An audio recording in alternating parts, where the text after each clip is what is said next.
Hi, it's Kim from Kim Taylor, Ultimate Speaker. Would you love some more ideas to help engage your audiences and get your message across? Okay, that's what we're going to do today. We're going to bring you some more strategies and techniques to be able to improve your speaking ability, but also improve your communication wherever you need to speak. So let's deep dive into how you can do this. And I thought today we would focus on stories. Now, stories are the fastest way to reach your audience, the fastest way.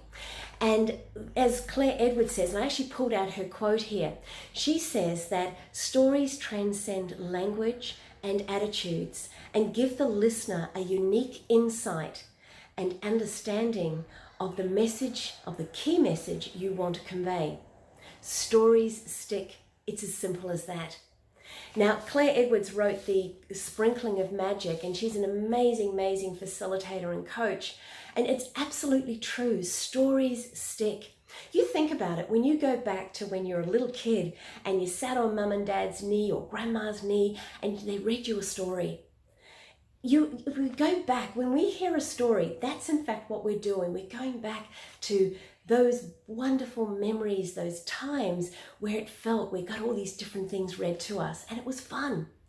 Now, when you think about it too, we go back, stories have been passed through thousands and thousands and thousands of years, where through the form of pictures and storytelling around the fire, dance, that is the way that we've communicated and handed down ways and techniques and ways of living, ways to do things. This is how we've done it through our history. So it makes sense that stories are the way people remember things. But why do they work?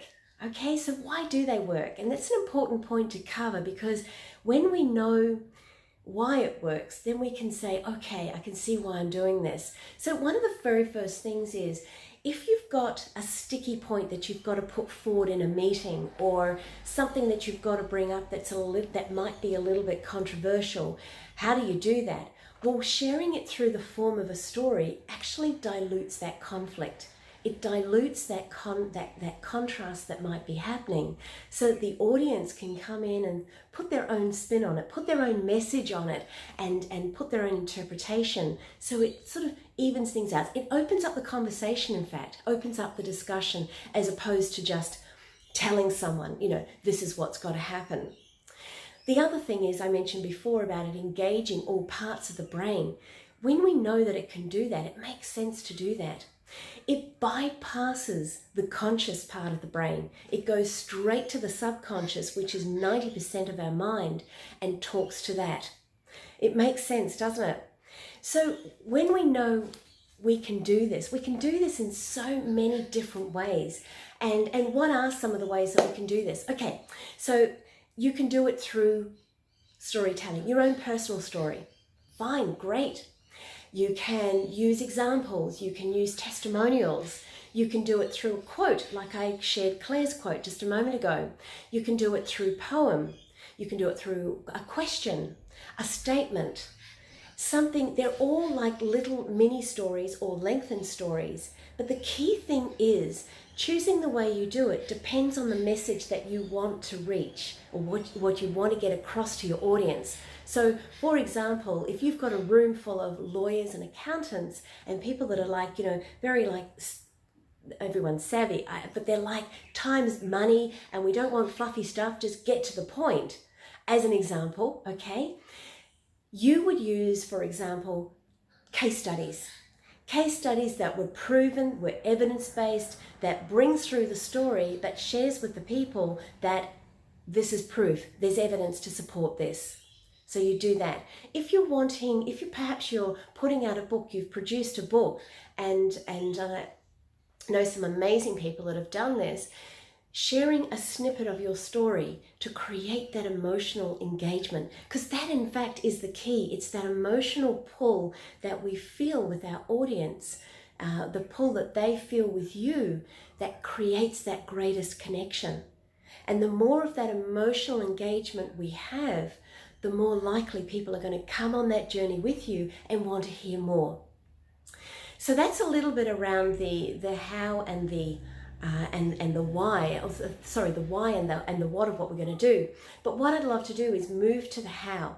So the how is, and there's about 9 steps that you can do for this. So because of the slice of time, I'll just give you a little bit of a snippet so that you can go in and apply this yourself.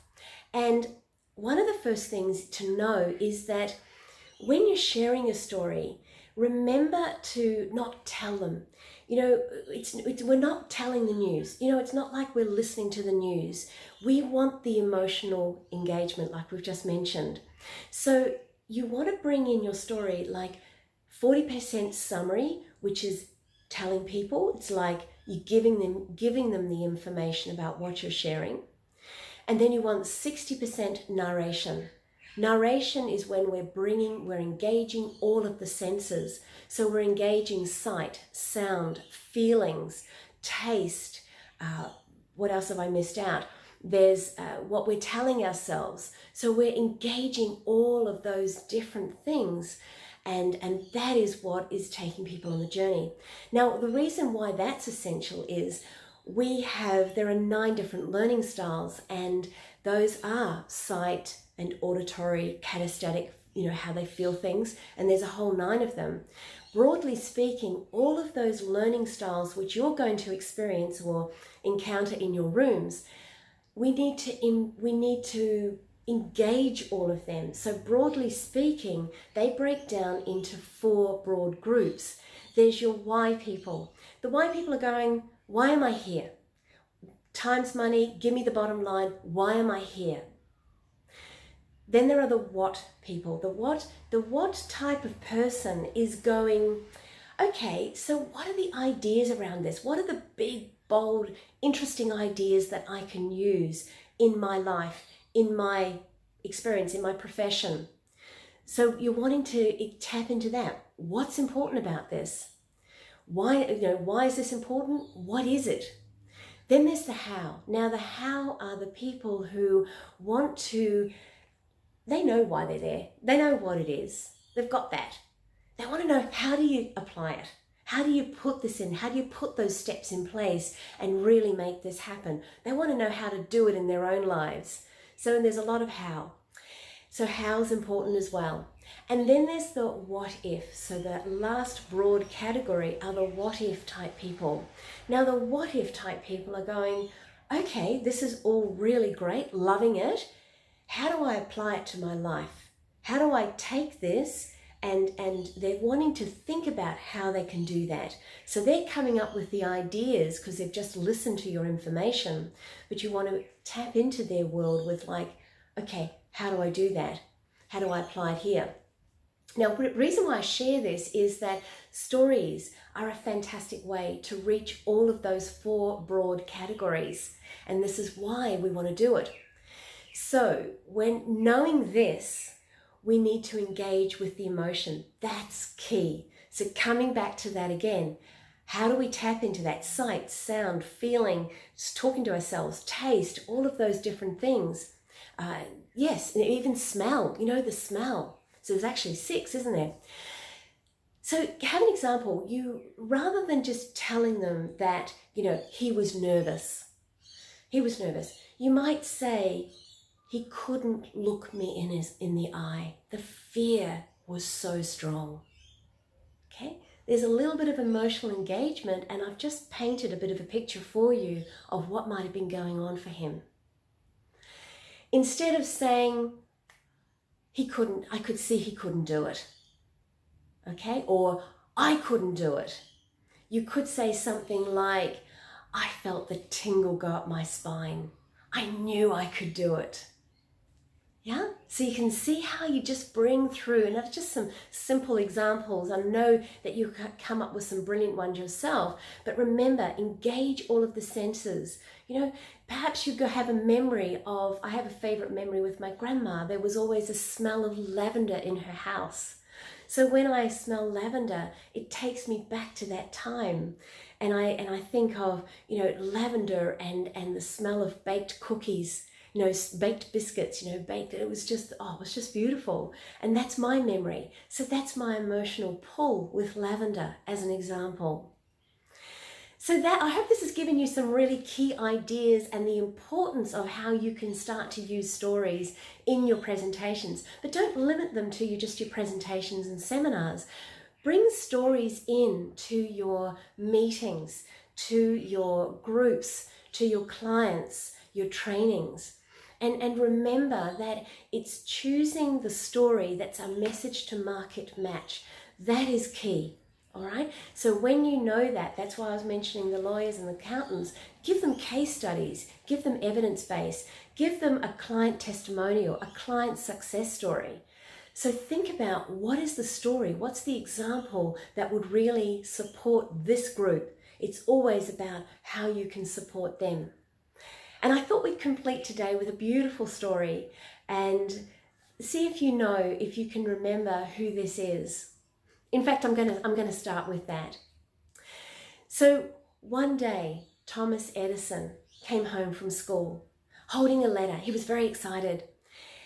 "Mum, I've got a letter from the teacher," and she says, "You have to open it. I can't." "What does it say?" Tears welled up in his mother's eyes as she read the words. "Your son is a genius. Our school is too small for him, and we and our teachers are not good enough. Please teach him yourself." And that's exactly what she did, right up until the day she died. And years later, Thomas was looking through her things after she'd passed away, and he came across that letter neatly folded within a book. He felt the emotion rise up in him as he read the words. "Your son is mentally deficient. This school can no longer teach him. He is expelled." And as the tears rolled down his eyes and he wrote in his diary, yes, Thomas Edison was a mentally deficient child, but with the support and love of his mother, he became the genius of the century. A positive word can make all the difference in someone's life. Beautiful, isn't it? So did you see how I incorporated some words, some emotion, and some things to help you remember to engage into that story? So I hope you've got some really, really lovely ideas, some great ideas that you can start to apply in your work and in your meetings and in wherever you need to speak. And look, if you're having any challenges with this at all, as always, please get in touch with me, private message me. I am only too happy to help. And if you'd like to, what I'll do is I'll also include a link so you can schedule a meeting, a complimentary session with me, and let's have a conversation. So until next time, until next week, stay safe, have fun, and remember to speak from your heart and share your message.